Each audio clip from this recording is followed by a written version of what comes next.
രാമക്കൽമേട് പോകണം. അങ്ങനെ പോണ വഴിക്ക് കുറച്ചിട കഴിഞ്ഞപ്പോൾ നല്ല മഞ്ഞൊക്കെ ഉണ്ടായിരുന്നു. പിന്നെ കുറച്ച് കഴിഞ്ഞപ്പോൾ മഞ്ഞൊക്കെ മാറി ഇത് ഭയങ്കര വെയിലായിട്ട് മാറി.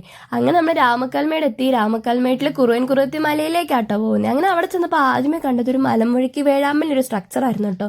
അങ്ങനെ അതിൻ്റെ അകത്തേക്ക് കയറി. നേരത്തെ കുറേ വട്ടം ഇവിടെ വന്നിട്ടുണ്ടായിരുന്നെങ്കിലും ഈ ഒരു സ്ട്രക്ചർ വന്നേ പിന്നെ ആദ്യമായിട്ടാട്ടോ ഇങ്ങോട്ടേക്ക് വരുന്നത്. അങ്ങനെ അതിൻ്റെ മേളിൽ നിന്ന് അടുത്തുള്ള ഭാഗങ്ങളൊക്കെ നല്ല ഭംഗിക്ക് കാണാൻ വേണ്ടി പറ്റൂട്ടോ. നല്ല വ്യൂ ആണ് അവിടെ നിന്ന്. പിന്നെ നമ്മൾ കുറുവൻ കുറുവത്തിയുടെ സ്റ്റാച്യുവിൻ്റെ അടുത്തേക്ക് പോയി. ഇതാട്ടോ ആ സ്റ്റാച്ചു. ഇടുക്കി ഡാം പണി കഴിപ്പിച്ചത് കുറുവൻ കുറുവത്തി എന്നീ 2 മലകൾ യോജിപ്പിച്ചാണ്. അപ്പം അതിൻ്റെ ഒരു സ്മരണാർത്ഥമാണ് ഈ ഒരു സ്റ്റാച്ചു ഇവിടെ സ്ഥാപിച്ചതെന്നാട്ടോ അറിയാൻ വേണ്ടി കഴിഞ്ഞ്. അങ്ങനെ അത് കഴിഞ്ഞ് പിന്നെ നമ്മൾ തമിഴ്നാട്ടിലേക്ക് പോവുകയാണ് മുന്തിരിപ്പാടം കാണാൻ വേണ്ടിയിട്ട്. അങ്ങനെ നമ്മൾ ബോർഡറൊക്കെ കഴിഞ്ഞ് നേരെ തമിഴ്നാട്ടിലേക്ക് കയറി.